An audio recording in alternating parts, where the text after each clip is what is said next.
welcome back to my video. This video is on sequel of DNA replication in bacteria or in prokaryotes. Okay, before this video it is compulsion to watch another video which is on enzymes that are required for prokaryotic DNA replication. So for DNA replication in prokaryotes, we might know the structure of DNA in prokaryotes. The structure of DNA in prokaryotes is not linear, okay? It is in circular form. And of course it is also double-stranded. Now circular form never meant that it is going to be in the form of circle.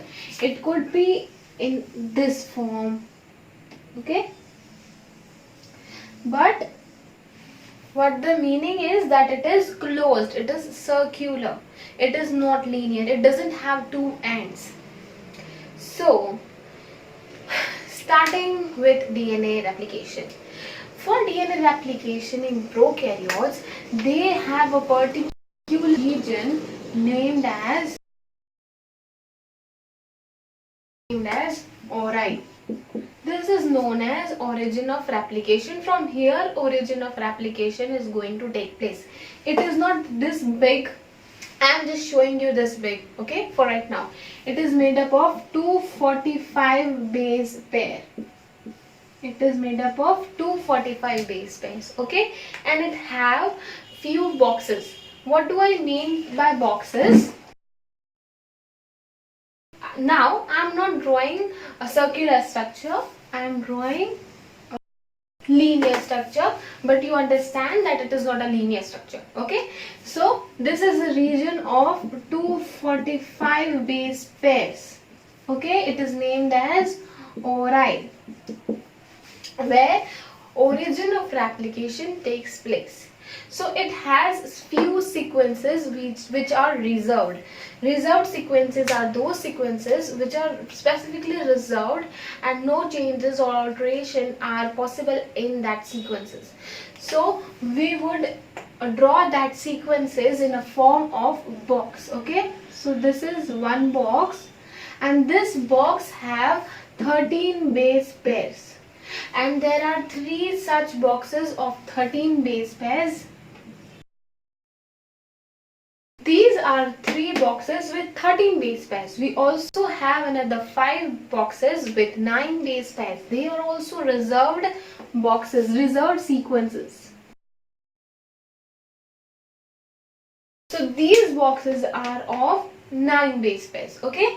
These boxes are reserved sequences and there are no changes that we see in these boxes.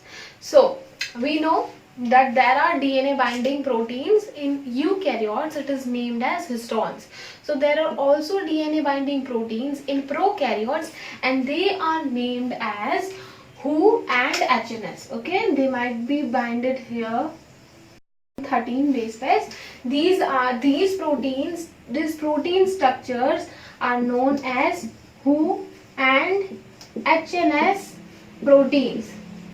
For starting DNA replication, we need to remove these proteins from these sequences. So we have a DNA A protein. We have DNA A protein here on the boxes of 9 base pairs. Now what this DNA A, the name of this protein is DNA A protein.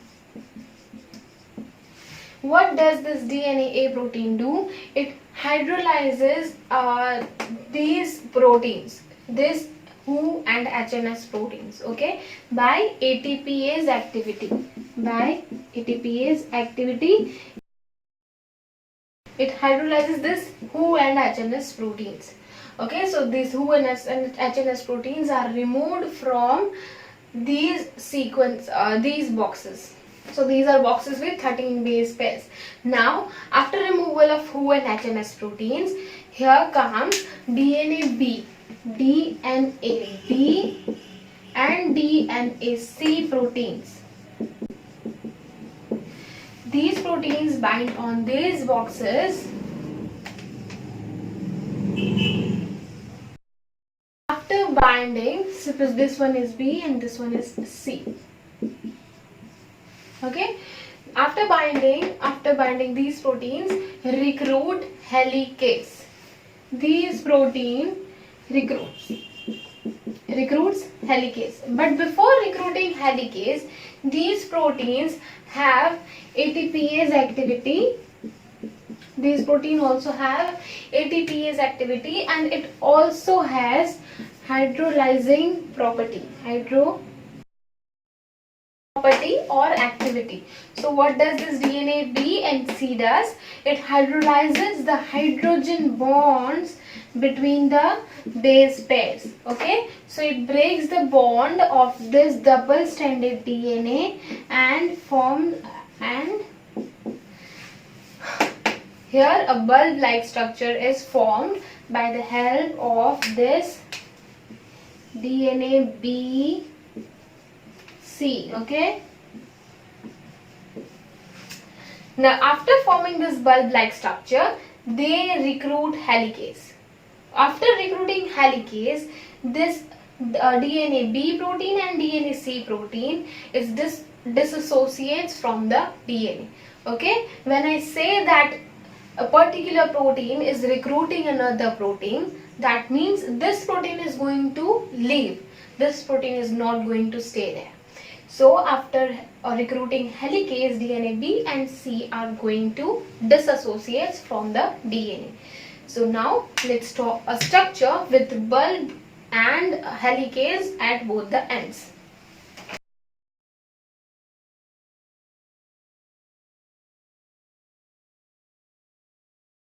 Now we have recruited the helicase here.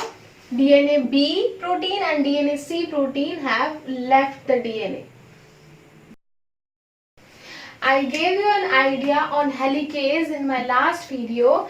It was that a helicase is a homohexamer. That means it has 6 units which are similar to each other. Okay, so this is the structure of helicase. It has 6 same units. After helicase is recruited, it also starts hydrolyzing the hydrogen bonds. Okay, and now what does it do? It increases the size of this bulb. Okay, and it forms a replication fork.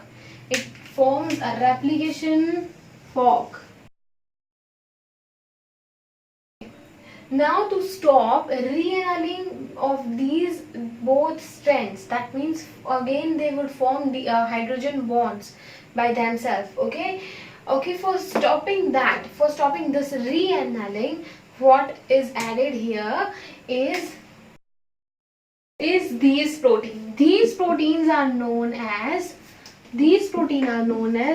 single-stranded B protein. Because they are attached on single-stranded DNA, it is known as SSB protein. Okay, single-stranded B protein. After this, the helicase recruits primase.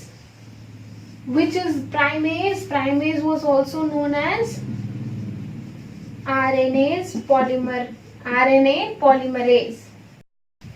What would it do? It would synthesize a RNA primer. Suppose this end is a 5' end, so this prime would be a 3' hydroxyl end. This end would be 5' phosphate end, and this end would be 3' hydroxyl end. Okay. In the next diagram, we will see that these primase have synthesized DNA primer.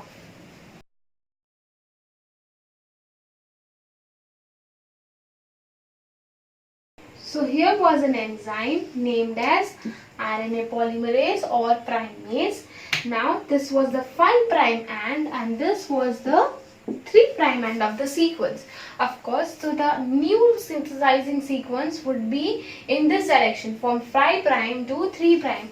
So it would start from this end and it would synthesize this much sequence. It would have a 5' end and a 3' hydroxyl end. Okay, similarly this RNA polymerase is going to synthesize a strand here. this is 3' and this is 5' end. So the upcoming template sequence would be in the opposite direction. This is 3' end. So from here, from the 5' end, it would start synthesizing and it would synthesize it till 3' hydroxyl end. Okay. After synthesizing few nucleotides, this primase is going to disassociate from this DNA, from this template chain. Okay. Sorry, from this template of DNA. It is going to disassociate. Similarly, on this side also RNA primase is going to work. I hope it is clear to you, from 5' to 3'. So this is moving in this direction and downward it is moving from 5' to 3'. Now here we can see a lagging strand and a leading strand. Not right now, but I want to make this point clear here itself. So this RNA primer is going to move like this newly synthesized polynucleotide chain is going to move from 5' end to 3' end, and it is going to come here. So it would stop here. So this is a lagging strand. Okay. And this one is going to move like from 5' end to 3' end, and helicase is going to open this DNA sequences. Okay, this base pairs, it is going to open, helicase is going to open this base pairs, and hence this 3' OH is going to continue, and hence it is known as leading strand. Okay, this one is lagging strand. Similarly, if we see here, this 5' to 3' OH, the polynucleotide chain is going to move this side. Okay, from 3' OH, it is going to take a stop here. So this is known as lagging strand, and this one is going to move along with the helicase. As the helicase will open the base pairs, this polynucleotide chain is going to continue its journey. So this is known as leading strand. So these both are leading strands. Okay, these both are leading strands, LE, whereas these both are lagging strands. Now the other way to determine leading and lagging strands is the strand which is going with the replication fork in the direction of replication fork would be the leading strand. Okay, here the replication fork is going in this direction, and this strand is also going in this direction. Okay, so this is the leading strand. Here the replication fork is going in this direction, but the newly synthesizing polynucleotide chain is trying to move this one. So this would be the lagging chain. Similarly here, the replication fork is going this way, and the strand is going in the opposite direction, hence it is lagging strand. Here the polynucleotide strand is moving with the replication fork, hence it is leading strand. So this was about leading and lagging strands. Let's move forward. Now this RNA polymerase is going to disassociate from the DNA.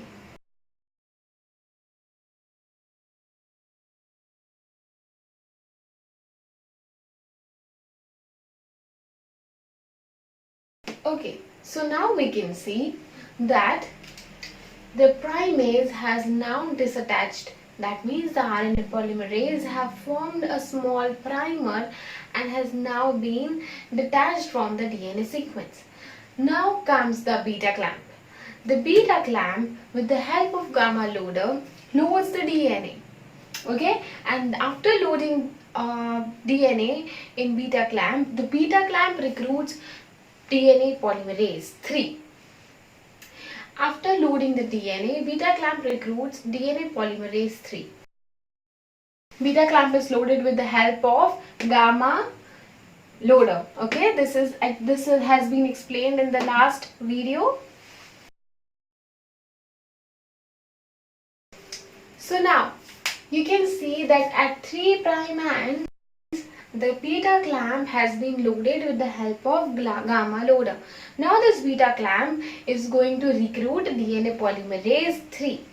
So let's dot DNA polymerase. This DNA polymerase, two DNA polymerases are attached to each other by the help of other proteins. These are the DNA polymerases.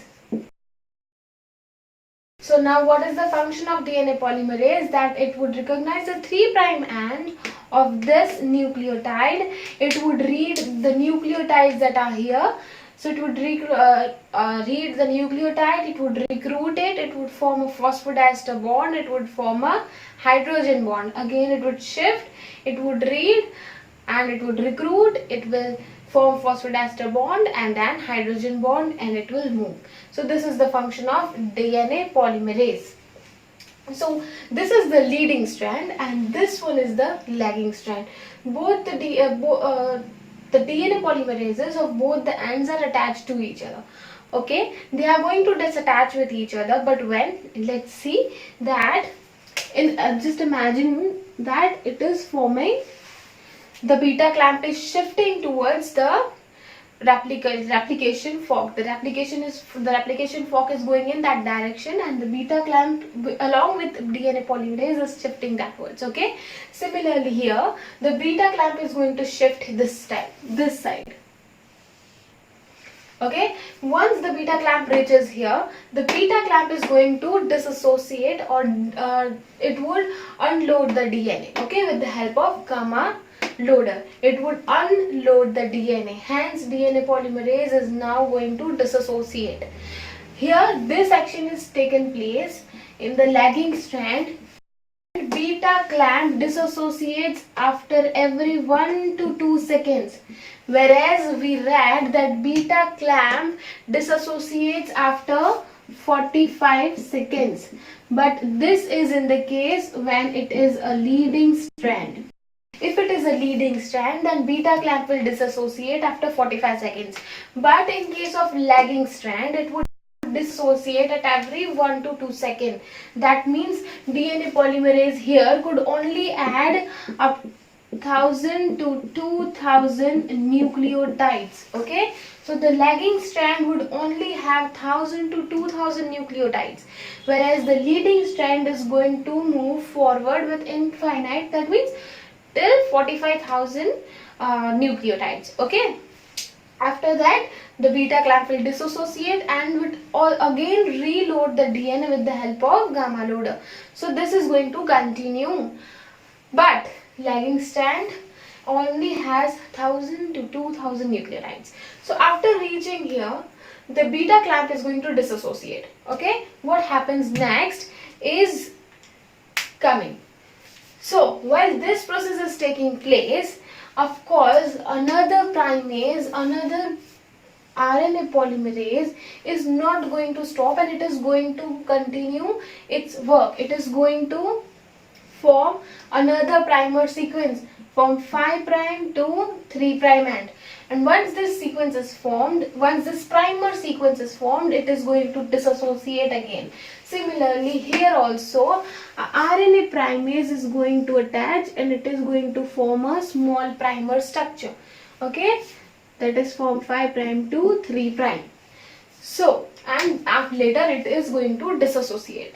So what happens when beta clamp reaches here and it deloads the DNA, this beta clamp after deloading the DNA moves here, okay, and reloads the DNA with the help of gamma loader, recruits DNA polymerase and again starts the process of synthesizing or polymerizing the DNA. Okay, let's see it in a different diagram.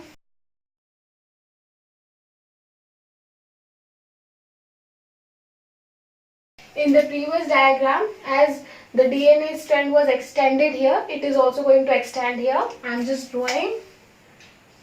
The beta clamp was also moving this wards, okay, and here also the beta clamp is going to move this word. This is also a lagging strand, this is a leading strand as it is moving in direction to replication fork. Okay, so this was the 5 prime and it is continued. Okay, the beta clamp is still attached here.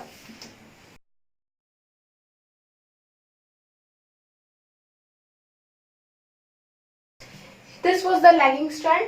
The beta clamp reached here and it disloaded the DNA. Okay, disloaded the DNA with the help of gamma loader.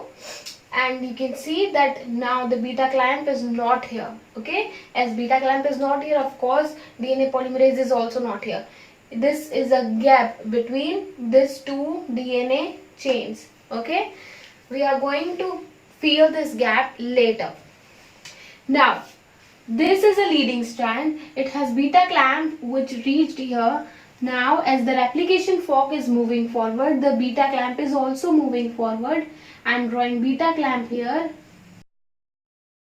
It has a gamma loader and it also has the DNA polymerase. This one is the lagging strand. The beta clamp has dissociated. DNA polymerase also have dissociated. Now coming to RNA polymerase. RNA polymerase formed a primase here and it dissociated from here. Similarly, RNA polymerase formed a primer here and it dissociated. So now what happens to this 3' hydroxyl group? Again a beta clamp is loaded with the help of gamma loader and a DNA polymerase is recruited by this beta clamp. Okay, both of these DNA polymerase are again attached to each other by the help of protein. Fine. Now this beta clamp is going to move in this direction. So DNA polymerase is going to move in this direction and is going to synthesize the DNA in this direction. Okay, this is the lagging strand again. And here also what happens, that beta clamp attaches to the 3' and with the help of gamma loader, beta clamp now recruits DNA polymerase. Both of these DNA polymerases are attached with the help of proteins. Okay, now what happens, that they move in this direction. Again, this is a lagging strand. Now what happens, as the replication fork opens, the RNA primase will come. It would draw a small primer here. Then that primer would be extended by beta clamp and DNA polymerase. Okay, so and now what I'm going to draw is a circular structure. Just understand that the beta clamp is going to reach here and it would dissociate from here, and so would be the DNA polymerase. But this DNA polymerase and this beta clamp is not going to dissociate. It is going to move with the replication fork. This was a circular DNA. This is the outer strand, the outer template strand, and this is the inner. So see, don't think that this strand is small and this is big. No, this is just a diagrammatic way that I am explaining you. Okay, this is also acting as a template strand. This is also acting as a template strand. Now, if this strand is the inner strand, let's draw the lagging strands are this one. Okay, so this is the lagging strand. These are the primers which I am RNA primers which I am drawing with blue pen. And the black ones are the extended ones by the DNA polymerase. So DNA polymerase only acts when it has a primer. If it is not affected, whether it is a RNA primer or a DNA primer, but DNA polymerase needs a primer. Okay, so these are the lagging strand, whereas we can see that this is a leading strand and it is going to form another circular structure. So just a second, this is the primer of the leading strand and this is the leading strand. Can you conclude anything from this diagram? You can see that the replication is bidirectional. It is moving in both the directions, okay? It is bidirectional. In eukaryotes, the replication is not bidirectional. That's why I am explaining this point here, that the replication here is bidirectional. These are the lagging strands, these are the leading strands. These lagging strands are also known as Okazaki fragments. Why Okazaki fragments? Because scientists named as Okazaki found these segments and named it by his name, Okazaki fragments. Now if I question you that these Okazaki fragments have how many nucleotides, what would your answer be? I gave this answer earlier. So you must know that how many nucleotides would a Okazaki fragment contain. So a Okazaki fragment contains 1000 to 2000 nucleotides. Why? Because after every 1000 to 2000 nucleotide, beta clamp dissociates. Why? Because there is no place to move further, okay? Because DNA polymerase 3 don't have 5' to 3' exonuclease activity. That means it cannot recognize 5' and it cannot leave the phosphodiester bond in that direction, okay? DNA polymerase 3 don't have that activity. So it stops here. Beta clamp dissociates. So Okazaki fragments are made up of 1000 to 2000 nucleotides. Now, moving forward to this template, let's draw. The leading chain is this one. So let's draw the primer of the leading chain. This is the primer, RNA primer, and this is the leading polynucleotide chain. Whereas there are a number of lagging. These are the primers and these are the extended chains. These chains are in the direction from 5' to 3'. 5' to 3'. Okay. Similarly here it is 5' to 3' in opposite direction.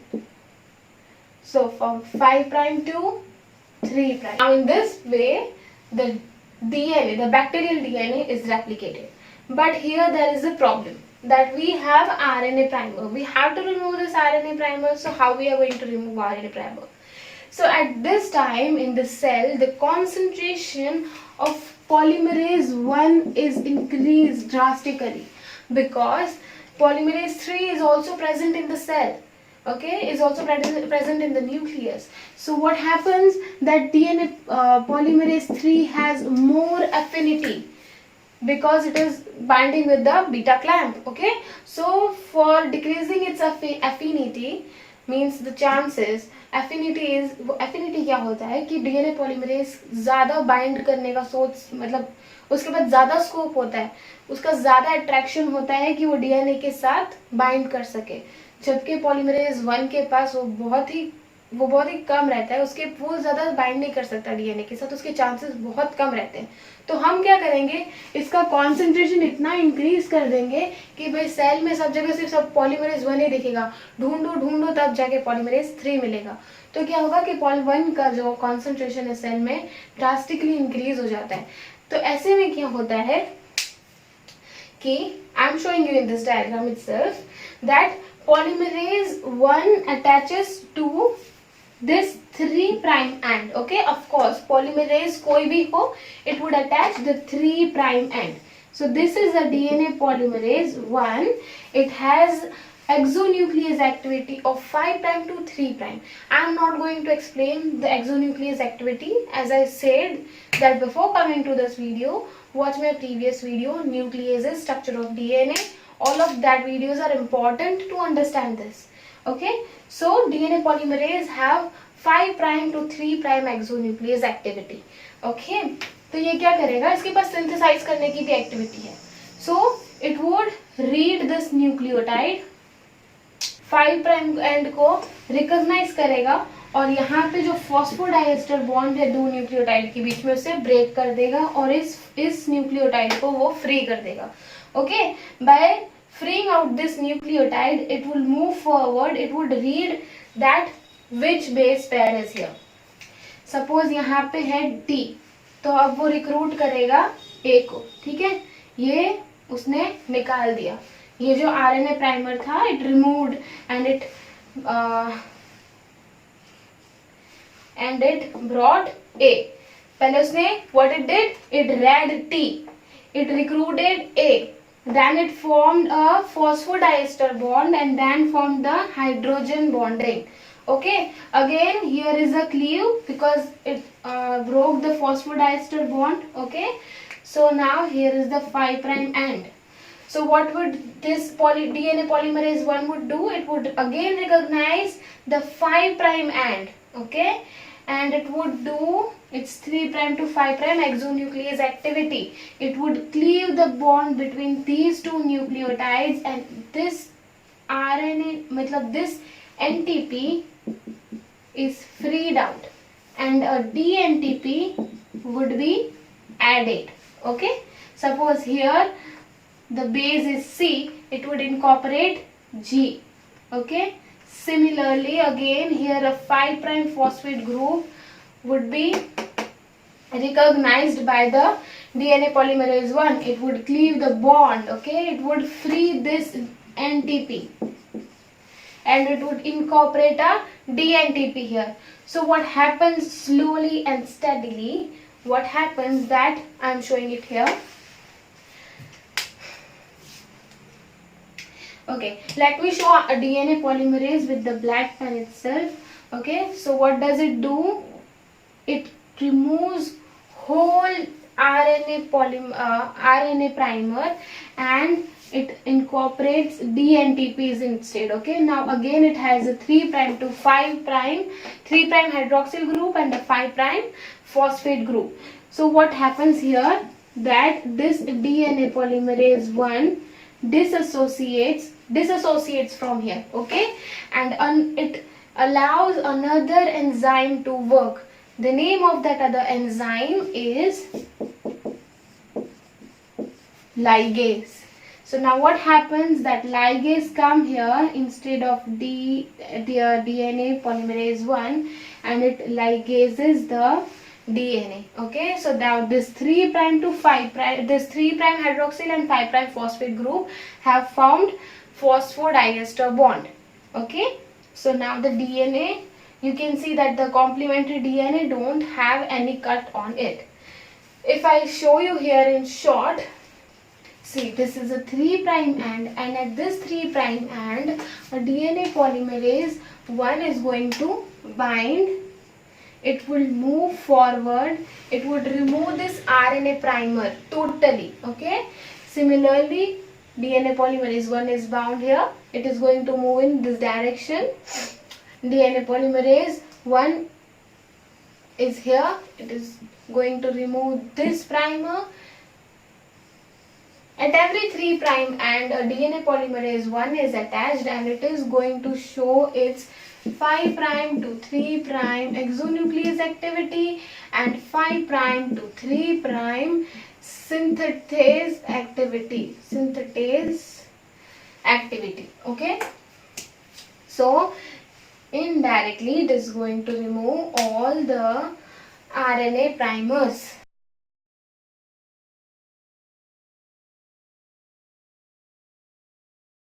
As you can see, the blue primers, the RNA primers are now totally vanished out and the left is just 3' and 5' ends, which is going to be ligated by enzyme ligase, DNA ligase.